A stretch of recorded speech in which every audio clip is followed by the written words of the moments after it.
What is up, dudes? Lady dudes, welcome back to Just Nuts here. Guys, today we finally have another deck profile. I know it's been a hot minute, but this is a deck I really have been working on for kind of a while now. This is the current list I'm on. I do think it still could use some work. I think there are some cards that, I don't know, could help it out, and there's some stuff I might talk about at the end as far as like possible different options if you want to try out. But for now, we're doing a Traptrix deck profile, and let's hop right into it. So I've been having some pretty good success with this deck. If you don't know, it's a very stun heavy deck. It's a deck perfect for me. I'm a very stun heavy player, very control heavy player, but you pretty much use all trap cards, a very trap heavy deck, but we'll see as we go. So let's just jump right into it. We'll start with the monsters here. We start with 3 Traptrix Mermelio. A couple of them have 2 effects, one on summon, one on normal summon, one on special summon. Mermelio, when she's normal summoned, will give you the ability to search a trap hole normal trap card from deck to hand, which is pretty nice. And also, if it's special summon, she has a mandatory effect to target and destroy one spell or trap card your opponent controls. That triggers no matter what, which actually comes up later on, so we'll get there. But she's like the best starter there. Then the next best one is Traptrix Mantis. When she's normal summon, she'll search you another Traptrix monster. None of them can really special from the hand or do anything in hand, so you're pretty much just searching up a follow-up play when you use this effect, which is fine, because we do have a pretty good follow-up one. And then she also has a quick effect where she can target one set card you control, bounce it back to your hand, and then you can reset another card from your hand if you want to. So that's really nice for like dodging back row removal, or just using a Traptrix effect to like trigger off Sarah's effect. She's really good. I really like Mantis. She's better than I thought she would be. So 3 Mantis. And then we play 3 Dianea. She's like your follow-up play, and I know you're like, she's your follow-up play, then why do you play 3 of her? You don't want to see her. You kind of do. Especially later in the duel, like you just want to play 3 copies of her so you have the best chance of drawing her late in the duel. Her normal summon effect lets you target one Traptrix monster in your graveyard and special summon it in defense position, and then her special summon effect lets you reset a trap hole that's in your graveyard, but if you do not activate it by the end of your next turn, it gets banished. So that's a nice little effect. You actually don't use the trap hole one very often, but you do get a monster with this a lot of the time. That makes it very good. She's 17, which is a decent stat line, but even if you open her up, you still just normal summon her and link it to Sarah, because Sarah's going to plus you so much that like it's fine that you're not even like making the most use of her at all. So 3 of her, and then the last one we play is 1 Traptrix Atrax. She doesn't really matter that much. Like I just wanted one more name, and all the it's only like this one. I think there's only one other. I think Nepenthes? Is Nepenthes the only other one? Unless I'm missing one. I think those are the only other 2. Nepenthes is okay. She has 2,000 defense, 800 attack, but I wanted her just so you could be a little more offensive and beat down with her because she's 1,800. Other than that, she has a constant effect that allows you to activate your trap holes directly from hand, which is kind of spicy. It's never come up for me, and maybe it will in the future, but it definitely don't expect to be a regular thing for you. But I just play her for an extra name so I can actually play 10 in the deck. And that's pretty much it for the Traptrix monsters. I also play 2 copies of Ash Blossom. Nothing crazy here. Your deck is not great going second, so you do need to play like a couple hand traps to just hopefully see in game 1 if you do lose the die roll. And also just in general, Ash is still solid going first. It's just a disruption for your opponent trying to break your board. That is it for all of the monsters. For the spells, we only play 1. It's just double or nothing. This allows us to make OTKs with Utopia Double. I actually don't get to use it very often, which is kind of weird. Maybe I'm just not looking for it often enough, or I haven't built my deck around setting it up often enough, but double or nothing has really not come up great for me all too often. Maybe if I played like Lost Wind or something, that would open up more alleys for this to be possible, but if you don't know, we can go over it when we get to the extra deck with the Utopia Double play, but that's the only spell I run. Then we move to the traps. There's a ton of traps, all normal, and you'll see why later. 3 Traptrix. I was surprised that I actually saw a couple of these lists for Traptrix, because whenever I make a deck profile, or I'm going to make a deck profile, or building a deck in general, I always look at other profiles and I'm making sure I'm not like missing anything huge or missing anything groundbreaking that I should be playing, and then I go from there and make my own list once I watch like a bunch of profiles to get an idea of how I can run the deck, and I decide the alley I want to go with it, and then build from there. But I decided this was a card I really wanted. Like I can trigger Sarah at any point with this and get another trap to set me up for like whatever kind of disruption I'm looking for. It's just super nice with consistency for my trap cards. So 3 Traptrix. I feel like this is like a must-have in this deck, although I'm surprised that I didn't see too many people playing it. Then for the Trap Hole lineup, I actually play a pretty small one. I only play 2 Time Space, 2 Traptrix Trap Hole Nightmare, and 1 Bottomless Trap Hole. Time Space is probably the best one. Like, every deck specials from the extra deck, and it's just going to shuffle it back in. You pay 1,000, whatever. And if you're playing Pendulums, you can hit up to like 3 or 4 monsters with this at once. You pay a lot of life points, but you clear their whole field, and you probably just win from there. Traptrix Trap Hole Nightmare does have its own lane where it can only hit monsters that are special summoned that turn when they activate their effects. It does negate and destroy, which is pretty powerful. Really good going first, but not very good going second, like at all.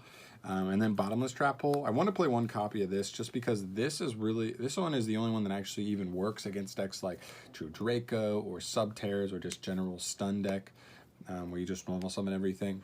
So I want to play at least 1 copy in case I do end up in a matchup like that, and I know what I have. I can at least grab this off Sarah and at least set up something that, you know, can possibly disrupt my opponent at all. But that's it for the trap holes. I just like Bottomless too because it also is super generic, whereas this one only stops monster or only hits monsters that are special summoned from hand or extra deck. There's stuff that's special from deck or graveyard or something, and this may not hit. And also, Nightmare only does it for monsters that are special summoned that turn, and they have to activate an effect. So they're a little bit specific. I want one a little more generic. That's where Bottomless comes in.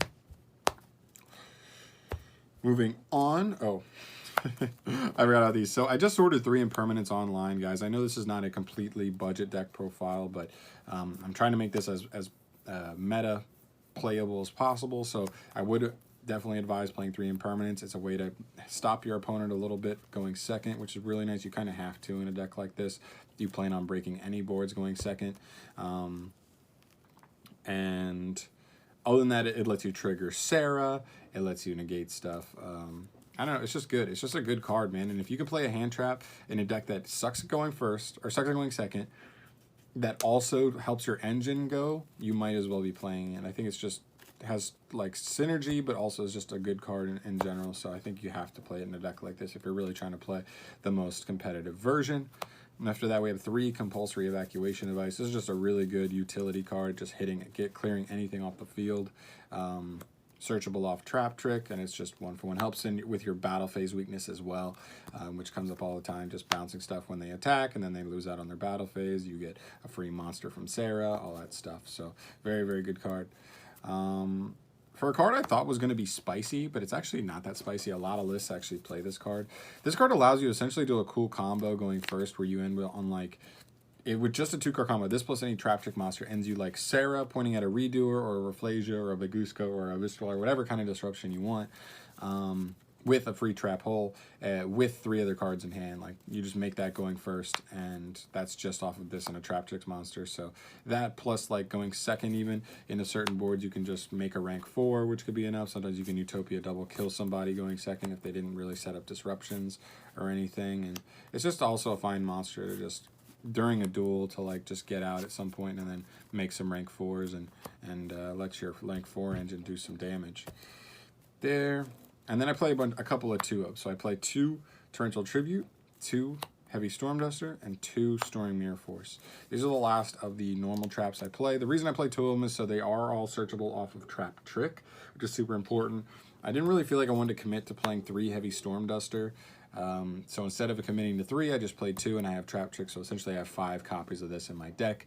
I only usually need to resolve one of these in a matchup where it matters, like, you know, a back row heavy deck. Only one of these would probably be good enough. Same thing with Storing Mirror Force, the same thing with Torrential. You're probably just winning those duels after you resolve these cards. They're very high ceiling, as you can tell.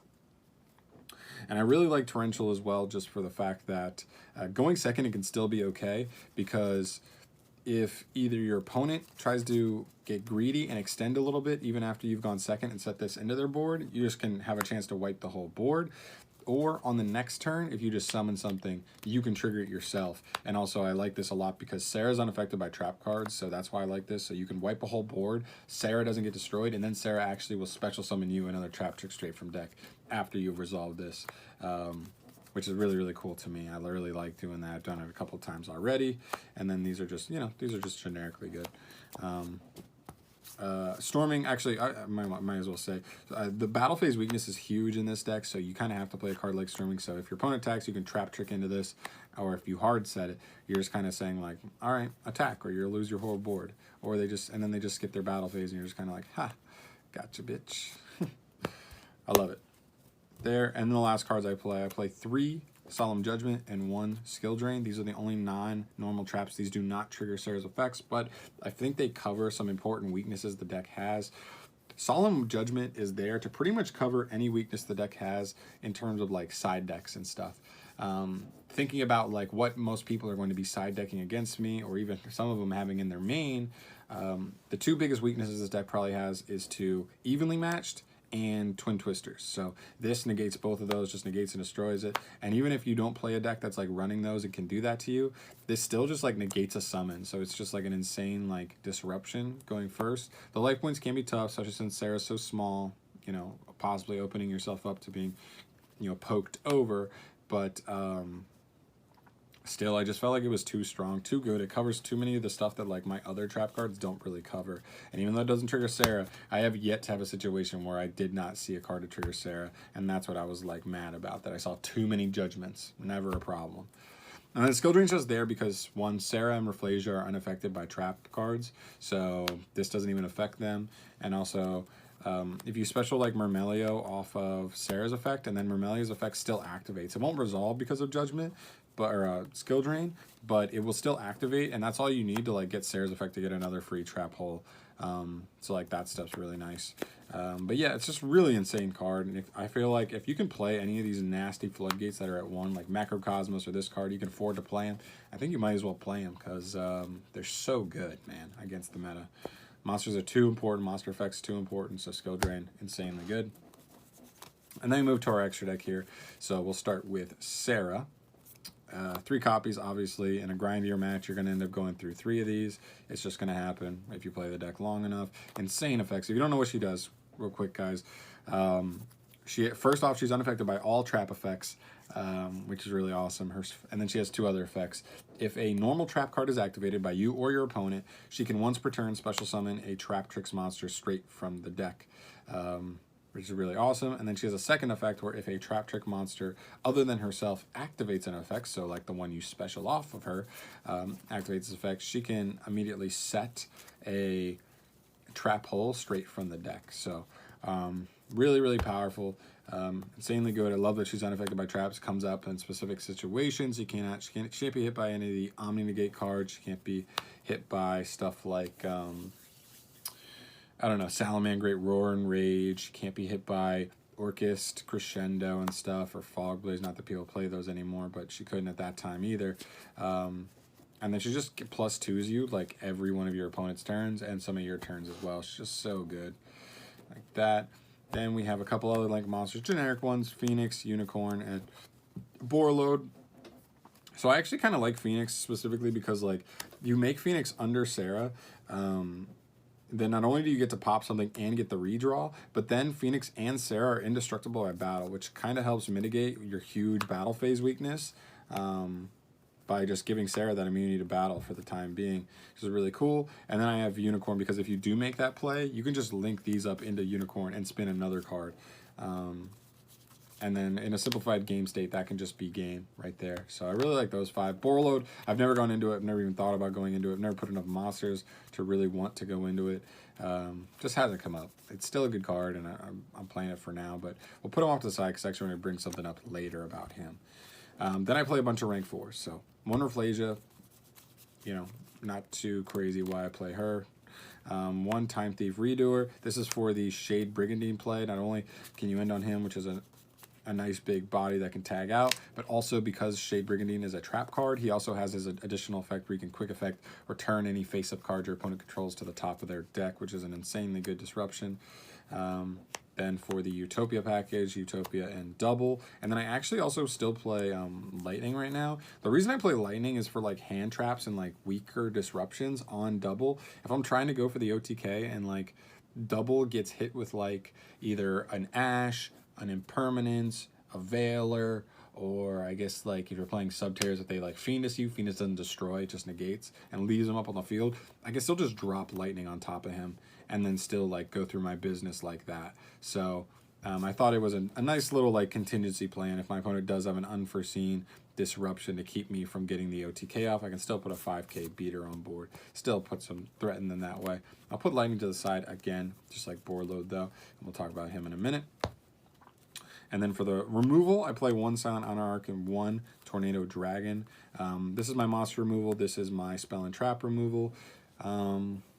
Honestly, these are both good. I've used Anarch a couple times. It's been pretty clutch, especially with that protection effect. Once you steal something, yeah, every time you'd be destroyed, you just can attach a material instead, which is pretty cool. Nothing crazy, though. I mean, they're fine. Like, I've used them both, so I actually think I wouldn't take either of those out. And then for overkill, I actually have Abyss Dweller and Baguska in here. I don't think you need both of these, like with Redoer and with Rafflesia, because it's just like you just have overkill of like disruption at that point. Like you don't need 4 of these differently, because I don't think any of these one is like so overwhelmingly good against like meta decks that like you need to play them. Maybe I'd say Dweller is probably like just good against specifically like some of the meta decks, keeping them from using graveyard stuff. But Baguska would probably go to the wayside. Honestly, I wouldn't even be surprised if both of them could go to the wayside. But we'll put them over there. And the last thing I want to talk about, that's the whole extra deck though, by the way. The one thing I want to talk about is that I do not play Super Poly in my main deck. I definitely will side deck it, and I think I'm going to take out some of this stuff. When I go to like an actual event and I need to side deck and stuff, I'd probably take out these 2 for sure, and then one of these, I'd probably take out Spaguska. And I'd probably just play Super Poly on the side with like Starving Venom, I don't know, maybe a Diplexa Chimera and a Mud Dragon, or maybe I'll play Predaplant Dragastapelia or something. Just to cover up like the generic dark and fusion matchups.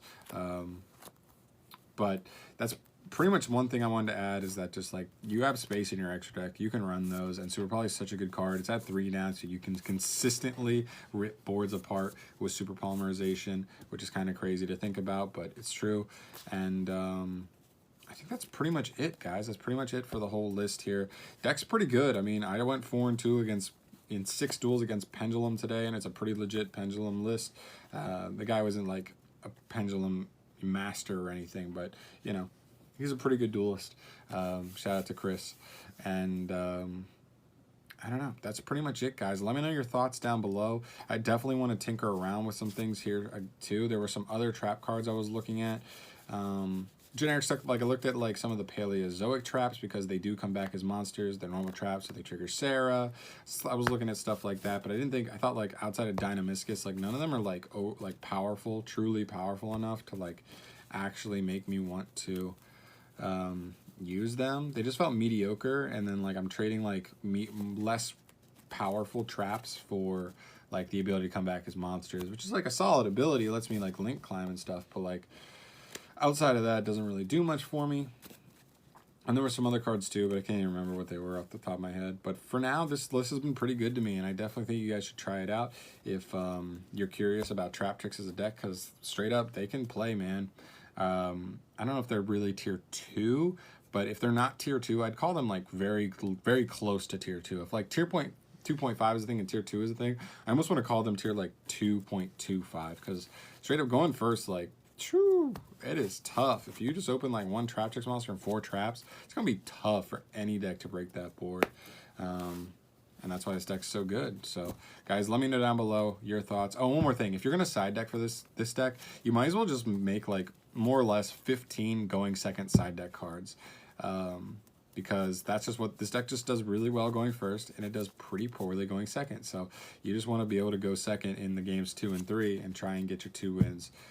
Maybe stealing a win going second somewhere and getting it that way. But that's pretty much it, guys. Let me know your thoughts down below on my Traptrix profile here. I think Magical Musketeers are going to be my next profile that I do pretty soon, hopefully in the next like week or so. And yeah, guys, that's pretty much it. Thank you so much for watching. If you want to see more stuff from me, go and subscribe to the channel, and I'll catch y'all in the next video. Peace.